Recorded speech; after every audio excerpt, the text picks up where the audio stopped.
तर मोदींच्या याच मंत्रिमंडळामध्ये एकूण 5 महिलांना संधी मिळतेय।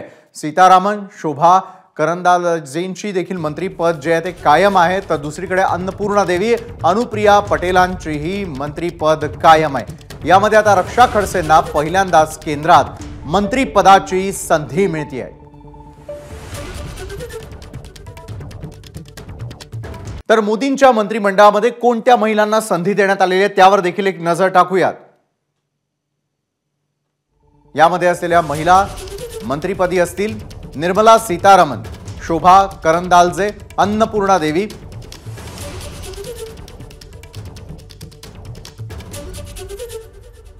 त्यानंतर अनुप्रिया पटेल यांना पुन्हा मंत्रिपद, तर पहिल्यांदाच मंत्रिपदाची संधी रक्षा खडसे यांना। एबीपी माझा, उघडा डोळे बघा नीट।